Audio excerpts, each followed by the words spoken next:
Ya, selamat siang. Assalamualaikum warahmatullahi wabarakatuh.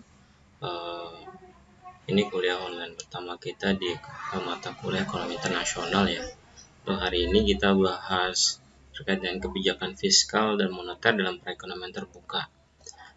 Pada dasarnya, perekonomian selalu terjadi kesenjangan antara pendapatan nasional potensial dengan pendapatan nasional yang sebenarnya, atau kita bisa sebut dengan pendapatan nasional real, antara yang faktual dengan yang potensial mesti berbeda. Nah, kenapa? Salah satunya alasannya adalah karena pengguna tenaga kerja yang belum full employment, istilahnya klasik ya. Kalau misalnya dibandingkan dengan pengguna resource yang lain juga sama. Artinya masih banyak resource yang belum dioptimalkan. Ini yang kita sebut dengan kesenjangan antara pendapatan nasional potensial dengan pendapatan nasional real atau faktual. Nah, berikutnya sering terjadi perdebatan antara dua mazhab atau lebih terkait kebijakan apa yang tepat yang digunakan untuk mewujudkan kondisi perekonomian full employment. Biasanya ada yang refer kepada monetaris. Monetaris itu terkait dengan lebih mengarah kepada kebijakan moneter, atau Keynesian dengan mazhab intervensi pemerintah melalui government expenditure, pajak atau subsidi. Ini terjadi perdebatan yang tidak pernah berhenti sampai sekarang. Nah, perdebatan juga terjadi pada sasaran atau tujuan ekonominya, instrumen apa yang mau dibuat atau yang digunakan, dan dampaknya seperti apa. Yang paling utama adalah perdebatan dari sisi efektivitas kebijakan tersebut. Apakah lebih efektif kebijakan moneter atau kebijakan fiskal? Nah, selain dua permasalahan tadi, perekonomian dunia juga, terutama Indonesia salah satunya, ini sangat dipengaruhi oleh kondisi perekonomian di luar atau keterbukaan ekonomi yang kita sebut dengan keterbukaan ekonomi ya. Nah, ini negara-negara berkembang, terutama Indonesia atau negara-negara berkembang yang lain, bahkan negara yang sudah sustain pun itu rentan terhadap guncangan ekonomi karena keterbukaan ekonomi yang mau tidak mau harus mereka hadapi. Ini kebijakan ekonomi ya, sasaran dan alat dan dampaknya juga seperti apa. Kita lihat secara jangka pendek permasalahan ekonomi itu setidaknya terlihat dari yang pertama, masalah pengangguran, masalah stabilitas harga atau inflasi, dan terkait dengan neraca pembayaran. Ini jangka pendek. Kebijakan yang bisa digunakan ya bisa kebijakan fiskal, kebijakan moneter, kebijakan sektor luar negeri, salah satunya adalah kebijakan nilai tukar. Ya, seperti apa? Nah, jangka panjang ini sasarannya salah satunya mempercepat pertumbuhan ekonomi, mengurangi ketimpangan atau meratakan distribusi pendapatan, dan yang terakhir ada mengatasi masalah kemiskinan. Kebijakannya pun sama, ya, ada kebijakan fiskal, kebijakan moneter, kebijakan sektor luar negeri, atau kebijakan lain yang bisa dilakukan oleh pemerintah. Nah, dampak yang diharapkan yang pertama adalah full employment tadi, ya, ini bisa mewujudkan kesempatan kerja penuh atau pengangguran sama dengan 0% ya. Berikutnya kestabilan harga, ini yang tercermin dari nilai inflasi yang yang stabil ya, tidak tinggi. Berikutnya adalah neraca pembayaran yang kokoh. Ini terlihat dari penerimaan devisa yang optimal. Berikutnya adalah peningkatan kemakmuran masyarakat. Ini sekilas terkait dengan kebijakan ekonomi, baik dilihat dari sasarannya, instrumennya, maupun dampaknya. Berikutnya kita bahas persatu ya, terutama kita bahas kebijakan fiskal dan kebijakan moneter. Nah, kebijakan fiskal ini merupakan kebijakan dalam rangka mengarahkan kondisi perekonomian untuk menjadi lebih baik dengan cara ya mengubah atau memodifikasi atau melakukan intervensi terhadap penerimaan dan pengeluaran pemerintah. Ya, salah satu instrumennya atau beberapa instrumen digunakan dalam kebijakan fiskal. Kalau penerimaan itu terlihat dari pajak, nanti tidak ada dari bagi hasil BUMN, ya. Nanti bisa jadi terkait dengan royalti ya, royalti dari penggunaan sumber daya, salah satunya minyak dan gas ya. Ini penerimaannya. Sedangkan pengeluarannya nanti ada subsidi, pengeluaran pemerintah, bisa jadi hutang, pengeluaran pembayaran hutang, terus pembayaran bunga hutang, dana alokasi khusus, dana alokasi umum, dan lain-lain. Ini instrumennya. Nah, nanti kalau kita berdasarkan sifatnya, setidaknya kebijakan itu ada yang bersifat kontraktif dan ekspansif. Ya, yang kalau ekspansif ini salah satunya adalah anggaran defisit. Artinya pengeluaran lebih banyak dibandingkan penerimaan. Tujuannya adalah untuk menstimulus perekonomian. Ada anggaran surplus, ini disebut dengan kebijakan konstruktif, artinya penerimaan negara lebih besar dibandingkan pengeluaran. Ini lebih mengarah kepada penghematan, atau yang kebijakan berimbang atau balance budget.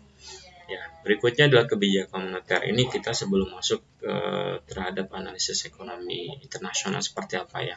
Kita bahas dulu kebijakan moneter. Ini kebijakan yang terkait dengan permintaan dan penawaran uang pada dasarnya. Berarti ada money supply dan money demand. Nah, kebijakan moneter dapat digolongkan menjadi dua juga sama. Ada yang sifatnya ekspansif, ada yang sifatnya kontraktif. Kalau ekspansif ini kebijakan yang menambah jumlah uang yang beredar atau dalam rangka menambah jumlah uang yang beredar. Sedangkan kebijakan yang sifatnya kontraktif ini mengurangi jumlah uang beredar, ya, atau yang biasa disebut dengan tight money policy. Instrumennya, ini beberapa instrumen dari kebijakan moneter. Yang pertama, open market system atau open market operation.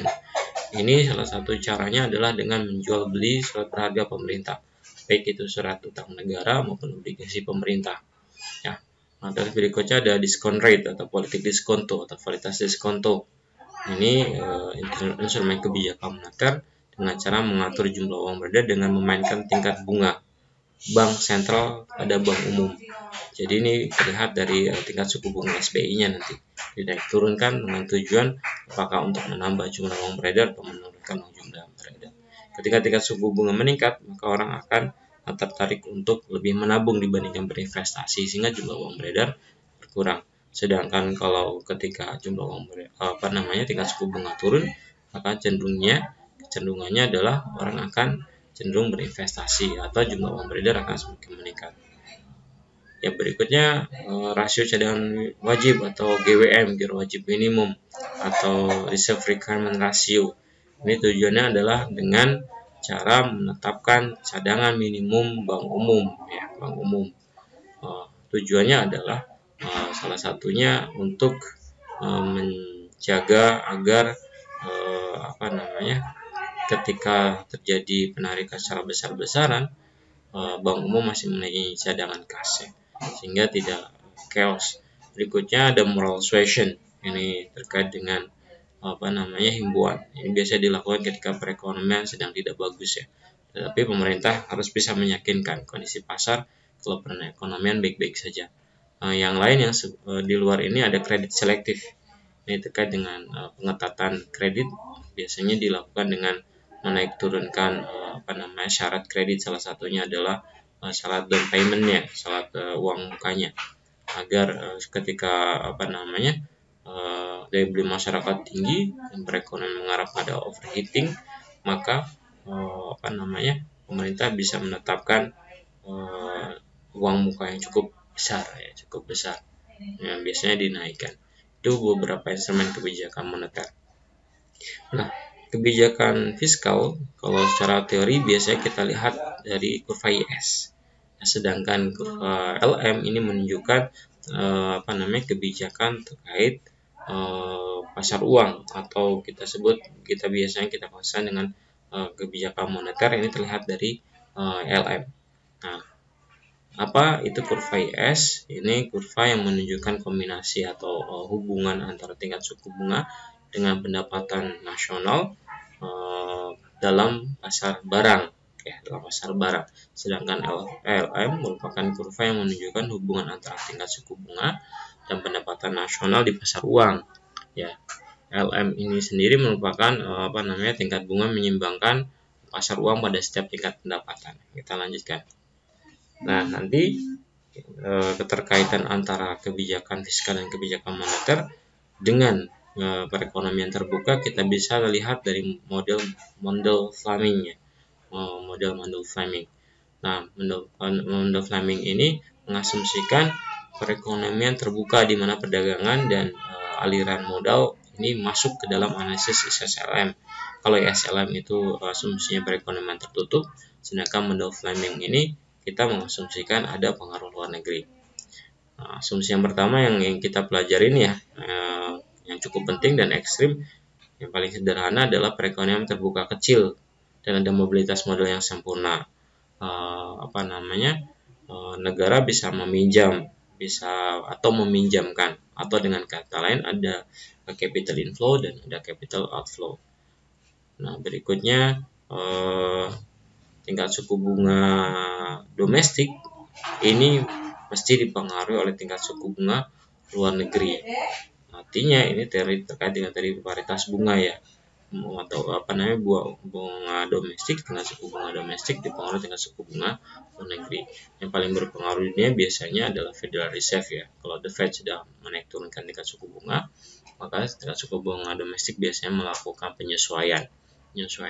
Nah, pembentukan model Fleming ini memerlukan 3 persamaan menurut Mankiw ya. Yang pertama adalah persamaan perekonomian 4 sektor atau perekonomian terbuka, yang dimana Y sama dengan C plus I plus G net ekspor, itu ekspor min impor. Nah, C ini dipengaruhi oleh pendapatan dan pajak, I dipengaruhi oleh tingkat suku bunga, government expenditure biasanya di autonomous, dan di sana ada net ekspor. Net ekspor ini bisa dipengaruhi oleh tingkat kurs ya. Berikutnya adalah terkait dengan money supply, ini dengan pasar uang, di mana daya beli nanti real balance payment ini sama dengan liquidity-nya, atau kita sebut nanti kita jelaskan di belakang. Dan yang persamaan ketiga adalah hubungan antara tingkat suku bunga domestik dengan tingkat suku bunga luar negeri. Penjelasannya seperti ini. Tadi yang persamaan pertama itu yang persamaan Keynesian ya, yang Y sama dengan CI plus G plus ekspor dan impor. Saya ulangi lagi, kalau C ini nanti dipengaruhi oleh pendapatan masyarakat dan dipengaruhi oleh pajak ya. Bisa jadi dipengaruhi juga oleh transfer payment. Investasi dipengaruhi oleh tingkat suku bunga. Government expenditure biasanya exogenous variable, jadi tidak dipengaruhi oleh variabel apapun, atau ada yang mengatakan autonomous. Berikutnya adalah ekspor neto, ini dipengaruhi oleh tingkat nilai tukar, tingkat kurs ya. Nah, ini dalam model ini harga diasumsikan tetap, artinya tidak ada perubahan harga ya, atau dalam kondisi yang stabil, sehingga nilai tukarnya proporsional dengan nilai tukar real ya, nilai tukar real. Nah, nanti persamaan yang kedua ini terkait dengan pasar uang, ini menunjukkan keseimbangan uang real atau real money balance ya. Ini sama dengan permintaan uang. Jadi ini kita lihat nanti permintaan uang sendiri biasanya dia berbanding terbalik dengan tingkat suku bunga dan positif terhadap pendapatan ya. Sedangkan penawaran uang ini biasanya variabelnya sifatnya eksogen, bergantung oleh bank sentral berapa jumlah uang beredar yang mau diedarkan. Nah, yang terakhir adalah persamaan dari model Fleming adalah hubungan antara tingkat suku bunga internasional dengan tingkat suku bunga domestik yang mempengaruhi ekonomi suatu negara. Kita lanjutkan, ini kurvanya. Kalau kita boleh lihat, ini adalah E atau nilai tukar, ini adalah Y, ada pendapatan nasional, ini ada LM. Biasanya yang kita asumsikan jumlah uang beredarnya adalah proporsi tertentu, dia vertikal ya. Berikutnya YS, ini cenderung slope-nya negatif ya, slope-nya negatif. Nah, ini model Fleming secara sederhana seperti itu. Nanti analisisnya apabila nilai tukarnya meningkat atau menurun, maka apa yang terjadi. Nah, kita lanjutkan. Ini asumsi yang pertama, kalau perekonomiannya kecil ya, sifatnya terbuka dengan sistem nilai tukar mengambang. Ini artinya nilai tukarnya bebas, menyesuaikan kondisi perekonomian suatu negara. Nah, kenaikan penawaran uang, ini dengan asumsi harganya tetap, maka akan menyebabkan peningkatan keseimbangan real atau real balance dengan menggeser kurva LM ke arah kanan. Nah, ya ini yang ini. Berikutnya pendapatan akan meningkat dan nilai tukar juga menurun. Ya, nanti kita lihat kurvanya lebih gampang. Kenaikan penawaran uang akan menekan tingkat bunga domestik juga. Akan terjadi oleh modal keluar investor mencari penerimaan yang lebih tinggi. Berikutnya adanya kenaikan capital flow. Investor lebih tertarik ke tingkat suku bunga luar negeri, maka terjadi capital outflow. Berikutnya ketika terjadi capital outflow, nanti terjadi depresiasi nilai tukar. Mata uang domestik akan menurun dibandingkan mata uang luar negeri. Nah, penurunan nilai tukar ini akan membuat harga domestik relatif lebih murah, sehingga akan menjadi atau akan mendorong ekspor. Nah, ketika terjadi ekspor lebih banyak dibandingkan impor, kembali lagi nih nilai tukar meningkat lagi seperti itu. Sehingga nanti kondisinya adalah perekonomian dalam kondisi keseimbangan. Nah, ini maknanya adalah perekonomian terbuka kecil moneter mempengaruhi output dan pendapatan dengan menilai tingkat tukar daripada suku bunga. Saya ulangi lagi, dalam perekonomian terbuka kecil, kebijakan moneter akan mempengaruhi output atau pendapatan ya, dengan melalui nilai tukar daripada tingkat suku bunga. Nah, kita lihat kurvanya seperti ini. Jika nilai tukar itu turun, maka yang terjadi adalah jumlah uang beredar akan meningkat, sehingga LM akan bergeser ke kanan. Ya, bergeser ke kanan. Artinya apa? Artinya nanti tingkat suku bunga juga akan, kalau kita ke kurva ISLM, fokus ke kurva LM ya, tingkat suku bunga juga akan menurun sehingga pendapatan nasional meningkat. Pertanyaannya, kok bisa ini nilai tukar turun, LM-nya meningkat? Nah, penjelasannya tadi di atas. Ini yang terjadi seperti ini. Jadi intinya adalah ketika nilai tukar turun, terdepresiasi, maka dolar akan lebih, kalau misalnya kita asumsikan ada dolar akan lebih tinggi nilainya, sehingga pendapatan dari eksportir atau capital inflow yang masuk Indonesia kalau dirupiahkan akan bernilai jauh lebih besar, sehingga jumlah uang beredar meningkat, gitu ya. Tingkat suku bunga meningkat, pendapatan nasional meningkat, ya, pendapatan nasional meningkat. Tapi di sisi lain, ketika tingkat suku bunga domestik itu menurun, maka yang terjadi adalah insentif atau keuntungan berinvestasi di domestik. Ini saya ulangi lagi, keuntungan atau insentif berinvestasi domestik akan lebih murah dibandingkan di luar negeri, sehingga akan terjadi capital outflow. Ini yang terjadi. Capital outflow, maka nanti nilai tukar akan meningkat, sehingga seterusnya seperti itu ya. Nanti balik lagi. Seberapa jauhkah nanti dampaknya atau seberapa lamakah impactnya, ini bisa dianalisis hanya dengan hasil penelitian ya. Ada time lag-nya mau berapa ya, nanti kita pada kondisi seperti apa. Kita lanjutkan. Yang kedua, ini ketika perekonomian terbuka kecil, tapi di sisi lain sistem nilai tukarnya adalah tetap, artinya asumsikan nanti fixed exchange rate ya. Nah, dalam sistem nilai tukar, bank sentral ini mampu membeli dan menjual mata uang domestik untuk setiap valuta asing yang telah ditetapkan. Ya. Bisa, jadi dia bisa misalnya Bank Indonesia bisa beli atau jual valuta asing. Atau misalnya kalau sekarang mungkin cenderung relatif pada menjaga valuta asing, biasanya untuk beli sifatnya exogenous ya, dalam artian dia dipengaruhi oleh masyarakat yang ingin jual mata uang asing. Berikutnya, kebijakan moneter negara yang mengatur nilai tukar tetap mempunyai tujuan agar nilai tukar sesuai pada tingkat yang diumumkan. Artinya ini sudah ditetapkan sedemikian rupa sehingga nanti perlu dilakukan intervensi pemerintah untuk menjaga nilai tukar tersebut pada tingkat yang telah diumumkan. Nah, sistem nilai tukar tetap merupakan komitmen bank sentral untuk membiarkan penawarannya menyesuaikan pada tingkat berapapun untuk menjaga semua nilai tukar sama dengan nilai tukar yang telah diumumkan. Ini intervensinya di situ. Jangka panjang, kebijakan nilai tukar nominal tidak akan mempengaruhi variabel termasuk nilai tukar itu sendiri. Nah, kita nanti lihat gambarnya saja. Nah, nilai tukar tetap hanya mempengaruhi penawaran uang dan tingkat harga. Ya, hanya dipengaruhi itu penawaran uang dan tingkat harga saja. Namun dalam jangka pendek, seperti dijelaskan model Fleming, ketika harga tetap, maka nilai tukar nominal menyebabkan nilai tukar real juga tetap.